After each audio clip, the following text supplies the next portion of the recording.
Hello, hello la famille, Monsieur Messou, je suis encore une fois avec Marco, sujet à polémique. Aujourd'hui, on va parler des femmes et des hommes mariés.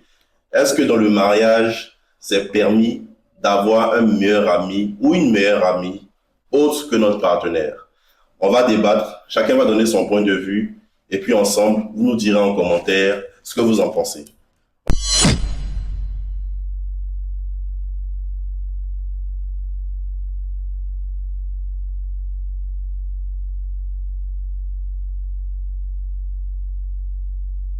Donc aujourd'hui, on va parler de l'amitié.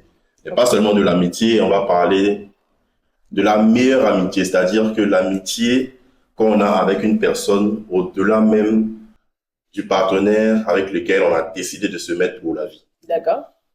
Donc, déjà avant de commencer, on va définir ce que c'est que le meilleur ami. Pour toi, c'est quoi un meilleur ami ou une meilleure amie? C'est confident, tout ce confident, euh, celui en qui ou celle en qui tu partages pratiquement tout, pas de tabou, voilà. C'est ça, moi, je porte un meilleur ami. Donc, principalement, ton meilleur ami, c'est celui à qui tu partages tous tes secrets, Voilà, toutes tes frustrations, c'est ça, ton confident, celui en fait vers qui tu t'ouvres lorsqu'il y a des problèmes ou bien lorsque tu es dans des moments de joie. c'est ça. D'accord, très bien.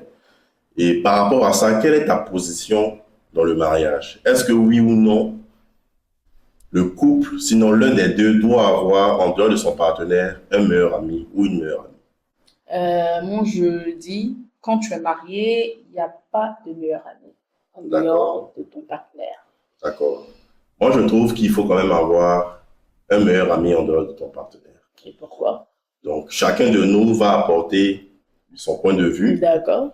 Et puis, on essaiera, les commentateurs, sinon les auditeurs, nous diront en commentaire vraiment ce qu'ils en pensent par rapport à ça.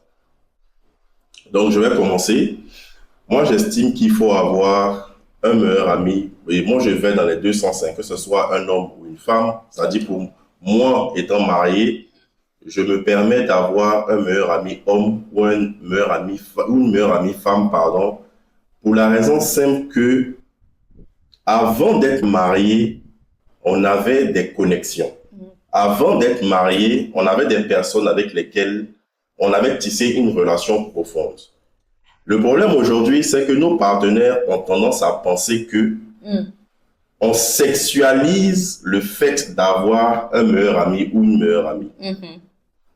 Aujourd'hui, on est dans la tendance des besto besties où on se dit oui, besto bestie, et puis un coup, ça finit dans la chambre où on se donne des coups. Le problème, c'est que quand on rentre dans le mariage, on ne définit pas les limites avec notre partenaire vis-à-vis de notre meilleur ami. C'est-à-dire qu'on ne fait pas comprendre à notre femme ou à notre mari que c'est vrai que j'ai un ami que je considère comme meilleur dans ma vie, mais il y a des limites.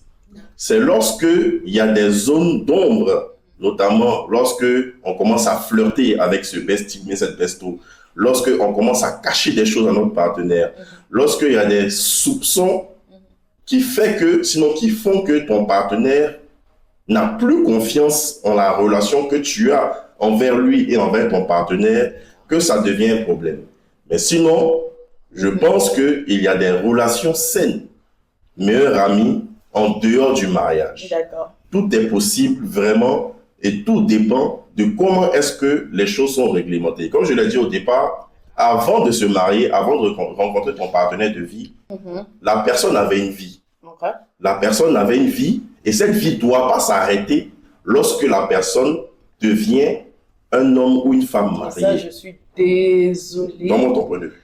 Euh, Dès que tu es marié, dès que tu as trouvé ton partenaire idéal, il n'y a plus à faire de meilleur ami, il n'y a plus à faire de besto, bestie, ouais, c'est ma tombe, c'est voilà ce petit slogan que les gens aiment bien dire. Ton mari ou ta femme devient ton besto ou ta bestie. On ne devient pas besto ou bestie d'office comme ça. Les besto ou besties deviennent des besto ou besties par expérience. C'est parce qu'il y a eu un vécu qui deviennent besto et bestie. Mais c'est ça On a ce tu titre-là. vas vivre ça dans le mariage. On a ce titre-là lorsqu'on vit des expériences ensemble. Effectivement, dans le mariage, on peut vivre ces expériences-là ensemble, mais ta femme ou ton mari peuvent ne pas être tes meilleurs amis, tout simplement parce que vous ne partagez pas les mêmes valeurs. Tout simplement parce que vous n'avez pas la même manière de voir les choses, tout simplement parce que vous n'avez pas grandi de la même manière.